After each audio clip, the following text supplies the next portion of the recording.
Ever since this week and a half of free agency period, a lot of people are talking about how the Detroit Lions are now in a position to draft for talent instead of need.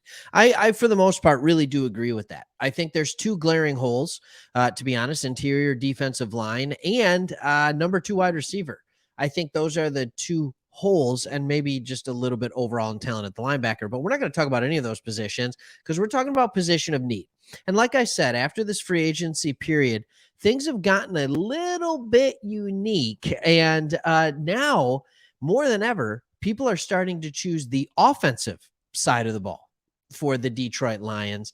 And the weirdest one yet comes from two guys that are really well respected. And here it is. With no further wait, ladies and gentlemen, offensive lineman Peter Skoronski out of Northwestern. Now, many believe him to be a tackle. He was a tackle, but this is being talked about by Justin Rogers of the Detroit News and Dave Burkett of the Free Press. Now, look, people are doing a lot of mock drafts, so you got to go other ways. But people aren't going to just pick this for no reason. And as I'm looking at this, right over here, I see this picture of Jared Goff. And we know the importance to making Jared Goff a very good quarterback is a phenomenal offensive line. All right. And as they say right here, whenever a player is mocked by two local beat writers, it's worth noting. All right. But when the two project the same player in the same week, it makes you take notice. All of a sudden, it's like, wait a minute, are things changing? Could the Detroit Lions go trenches back to back?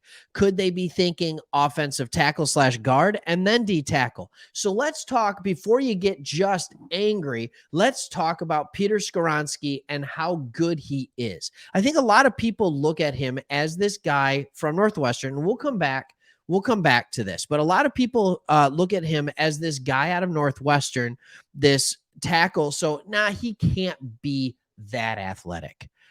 Think again, ladies and gentlemen. If you are not familiar with RAS or RAS, the relative athletic score, it is awesome. And this is a guy who came up with this, who is a Lions fan, by the way, but this is blown up nationwide.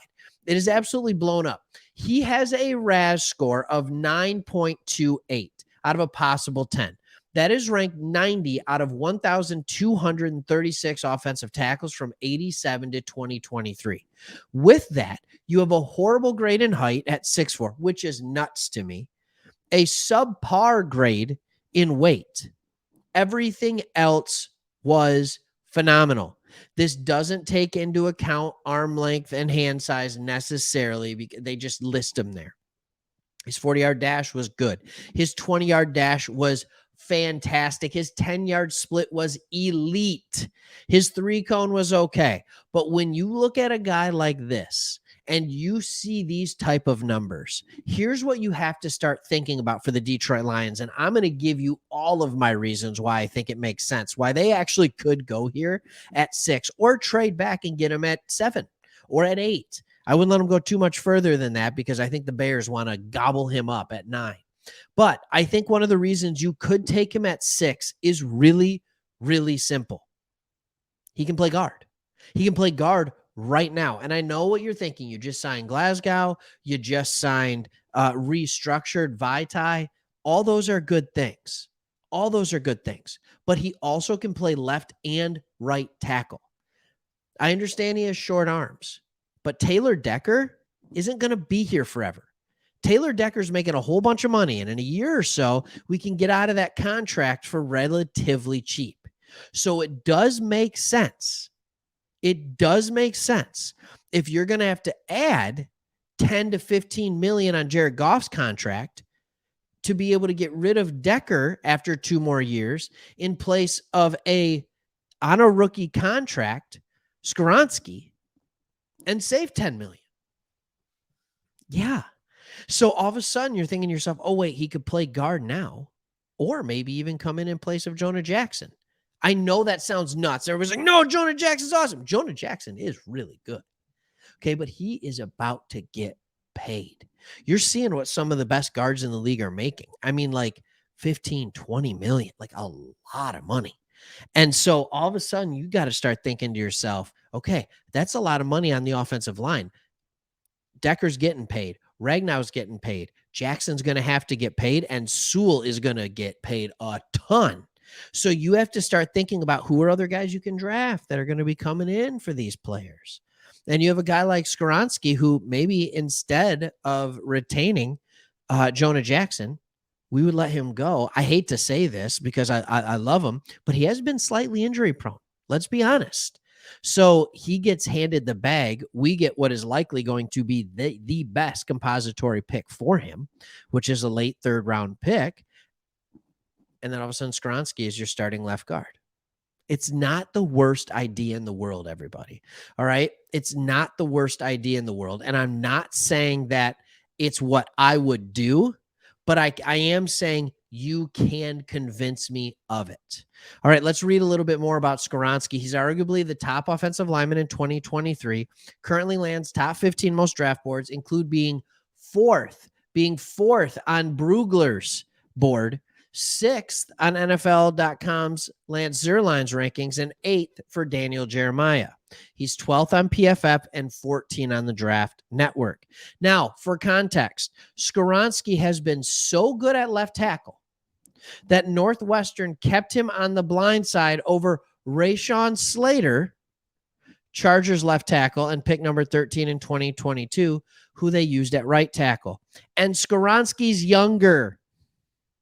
I just want you to think about that. All of his college snap, 2,363 have come at left tackle. He is projected to be able to play all 5 spots on the offensive line. That's because of his great athleticism. Now, we talked to you about how his RAS was a 9.28 as a tackle. As a guard, it's a 9.89, which is almost as close to the best guard. It's probably a top 10 guard to ever be tested. Maybe, if not that, top 20. All right. There are not many flaws in this guy's game. The only flaw he has is that he has 32-inch arms. So great. He's our guard for the next 5 years. It's not the end of the world. And like they said here, if we drafted him, you have a guy that could be a Pro Bowl player in the first year here. He could be, depending on what we do, because we have a pretty well filled out offensive line. So it has to beg the question, like, what are we doing? What are we doing? I don't know the answer to that, but what I do know is Brad Holmes has set this team up in a position where we can draft anywhere. So over this next month leading up to the NFL draft, we're going to be talking about all kinds of different players from all kinds of different positions, and we can make a good argument for all of them. The question is, who do you like? Who do you want to see the Lions select with the number 6 pick? Because I personally like to go a little bit safer with a player where it's like, yeah, he's going to be a good player, period. And I think Skoronski will be a high quality. I think his floor is a guy who plays guard for the next 10 to 15 years in the NFL with at least a couple Pro Bowls. I think that's his floor. His ceiling is the same thing at left tackle. His ceiling is above Decker's even at left tackle. And I just think about those kind of things. But overall, just watching this guy, it's like, man, oh man, the things our offense could do if we just added another dude like that. How cool would that be? Let me know who you want at number 6. Comments below.